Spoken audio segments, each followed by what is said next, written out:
Shalom. First and foremost, I want to give all praise and glory unto Yahweh, Ba'ashim, Yahweh Shai, for the wisdom, knowledge, understanding of the gospel of this truth. All right, now this lesson is going to be entitled, Yes, the Flat Earth is Biblical, man. Okay, because, you know, a lot of guys are going out here teaching this ball earth doctrine, man. All right, now this isn't true. The earth is not a ball, okay? We ain't spinning around no galaxy. We ain't spinning around the sun. The sun, the Bible tells you that the sun goes around us. We don't go around the sun, okay? But I'm not going to touch on all those scriptures today, okay? I want to bring out some scriptures, basically some of the basics of the flat earth. Now, before I get into that, I want to go over a few things before I get into the scriptures, okay? For example, which, you know, around here you might hear an airplane or two fly past in this video because there's an airport down the street, okay? But the point is, the reason why they call them airplanes is because what does the word plane mean? The word plane means a flat, basically path, all right? A flat surface is what the word plane means, okay? So they call them airplanes because the plane flies across flat space, all right? It flies across a flat plane. That's why it's called a airplane, okay? It's not called a air spear, okay? Or air curve. For example, in the boats, you know, when they so-called go over the curve of the earth, and you can try this for yourself. I've tried this before. Whenever they go over the so-called curve of the earth, people like to say, see, that proves that the earth's a sphere. That's not true. Because what you do is you pull out a pair of binoculars. It could be a cheap $5 pair. You pull it out and you look at where the basically it was that the boat went down under the so-called curve, right? Then you're gonna pull out your binoculars. You're gonna look in that direction where the boat was, and lo and behold, the boat's back in view. So it's about perspective, okay? And I know you guys believe in the ball earth. You never like to try that experiment because you know it's true. I've done it myself. It works. The boat comes right back into view, okay? Now, of course, it's not always gonna be there in view. It's one day gonna, you know, sooner or later go out of view. And the reason why is not because it's over the curve, but the reason being is because basically it's like there's some fire ants on the table, so I want to be a little bit careful around them. But anyway, as I was saying, basically the reason why it's going to disappear is because it's going over, not because it's going over the curve of the earth, but because out there on the ocean there's fog, there's you know, rain, and so on and so forth, man. Okay, and things that would basically bring the boat out of view, man. All right, it's not no curve. Okay, it means there could be fog out there, could be water out there. Well, let me rephrase myself. Of course, there's water out there, but you know what I'm trying to say. There could be raining out there. Could be raining out in the middle of the ocean. Okay, Slovakia. All right, but you know, you get what I'm saying. Okay. Now this whole thing with the flat Earth. All right. Now everybody, if you go back.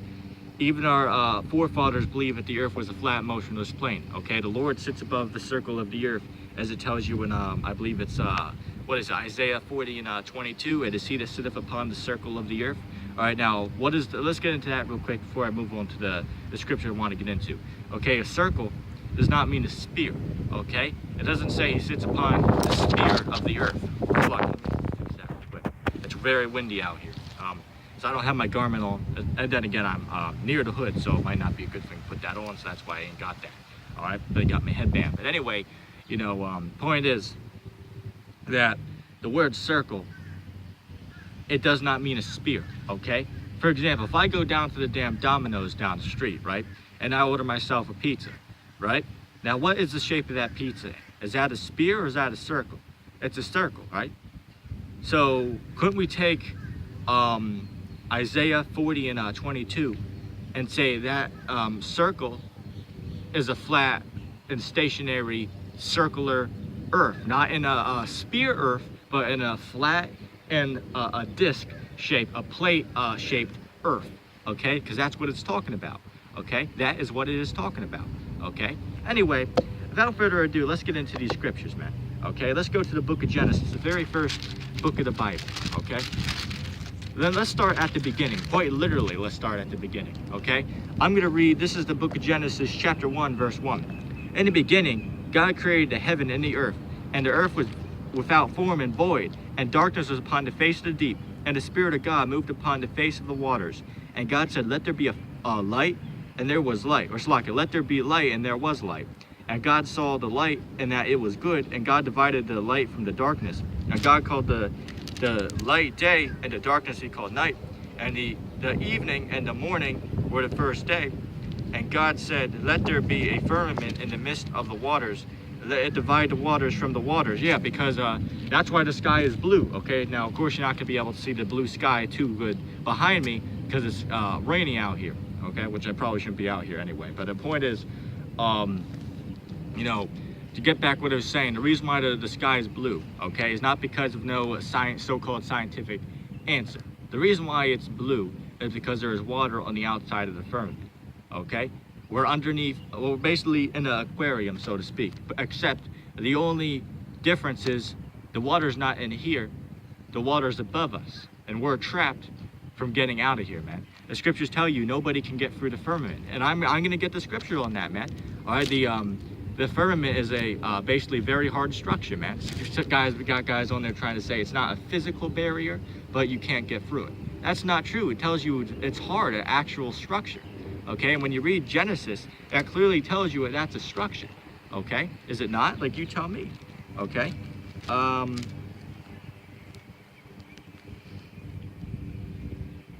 I'll read 6 again. And God said, let there be a firmament in the midst of the waters, and let it divide the waters from the waters. And God made the firmament and divided the waters which were under the firmament from the waters which were above the firmament. And it was so. All right.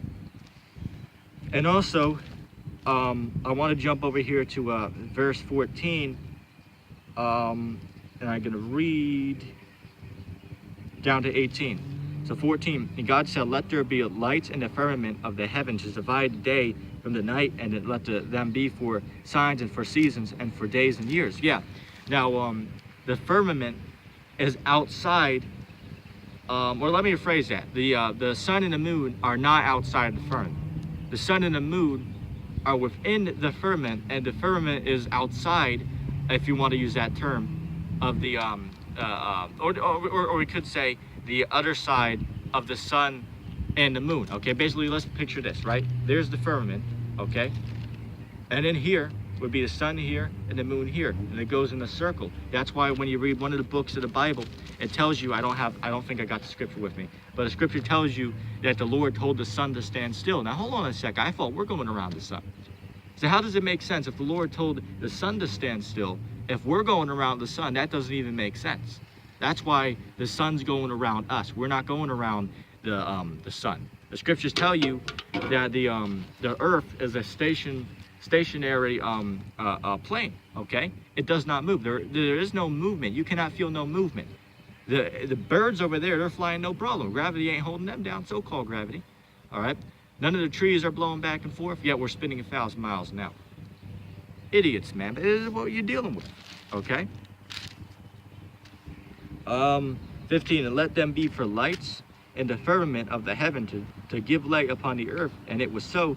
And God made 2 great lights, the greater light to rule the day, and a lesser light to rule the night. And he made the stars also, and God set them in the firmament of the heaven to give light unto the earth.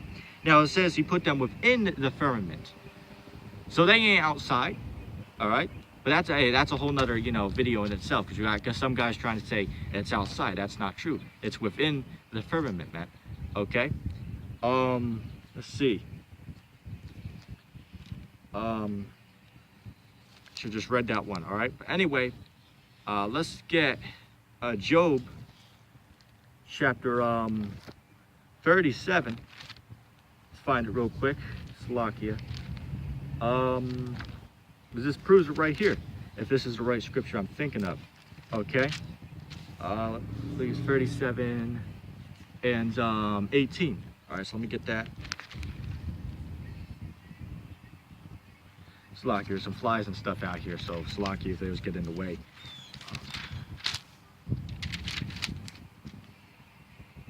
Let me actually mark this down because I don't got this highlighted, just so I can have that. This is a beautiful scripture. This proves my point.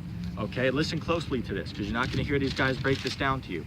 This is Job chapter 37, verse 18. Has thou with him spread out the sky, which is strong and as a molten looking glass? Hold on a second. That's referring to this firmament of heaven, okay? This firmament that stretches over the whole earth. This is a hard structure. Let me read that scripture one more time. Job 37:18. Has thou with him spread out the sky, which is strong and as a molten looking glass? Yeah, so how do you explain that? Okay? It says it is hard. If you're gonna have something that's hard, it has to be a physical object, right? So this firmament of heaven has to be a actual structure up there, and it is.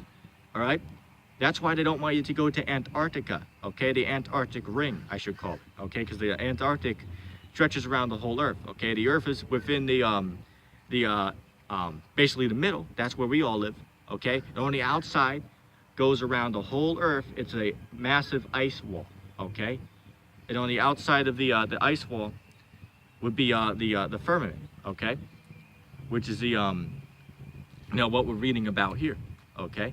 That'd be on the outside of the basically the ice wall. That's why they don't want anybody going to Antarctica, okay?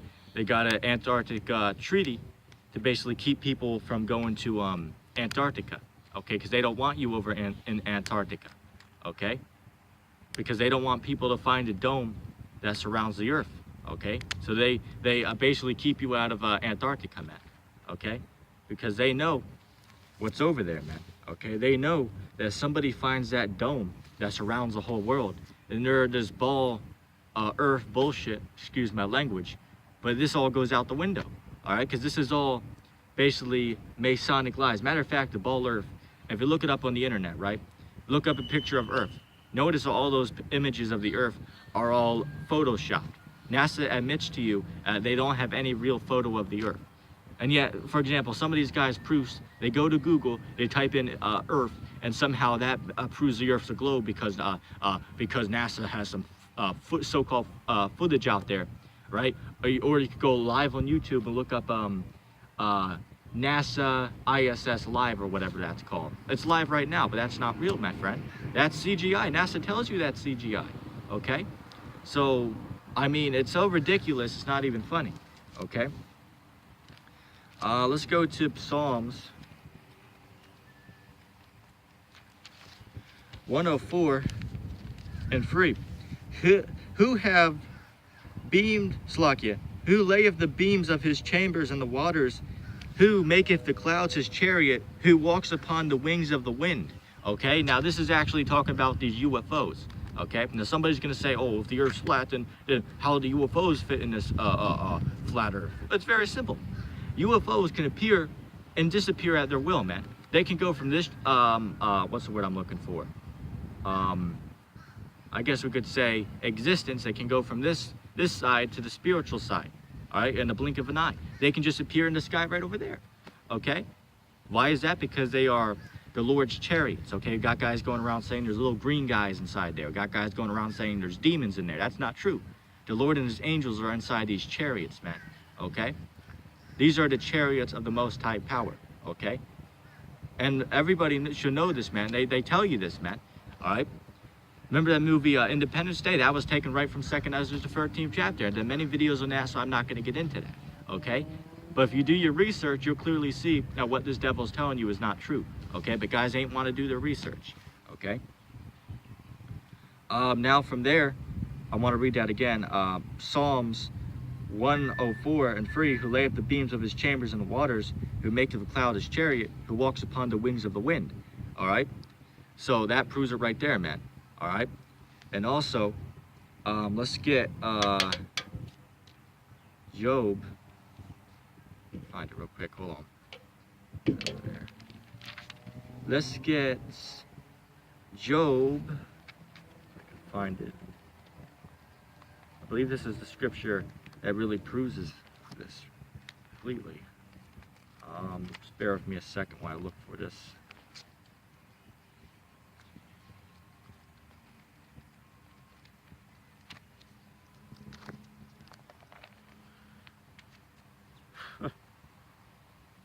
Job 22 and 14.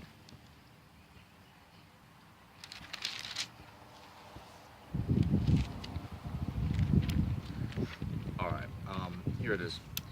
And this proves the scripture that we just read, which was Psalms 104 and 3. Okay, this is Job chapter 22, verse 14. Thick clouds are a covering to him that he seeth not, and he walks in the circuit of the heaven. Yeah, now the circuit of the heaven is talking about the firmament, okay, which the firmament is a hard structure that surrounds the earth, okay. Now the you know, because you know, we've been going into it for the last 15 minutes, okay. The firmament is a hard structure that surrounds the world we live in, okay. Now, like I said, I've been mentioning it for the last 15 minutes, okay? But this proves it right here. I'll read the scripture one more time, then I'll go. This is Job chapter 22, verse 14. Thick clouds are a covering to him, that he seeth not, and he walketh in the circuit of heaven, all right? So he walks on this dome of the sky, man, all right? Because if you're outside of the firmament, you could walk upon it, man, because it's a physical thing. All right. Now, when we read Psalms 104, that was talking about the chariots. All right. But the Lord can also walk upon the circle of the sky. Okay. But anyway, I hope that was an edifying lesson to you fellow Akim out there. With that being said, I want to say Barak upon Yahweh, Barak upon Yahweh Shai, Barak upon Yahweh, Barak upon Yahweh Shai, Barak upon Yahweh, Barak upon Yahweh Shai, Barak upon Yahweh, Barak upon Yahweh Bashim Yashai. That being said, Shalom.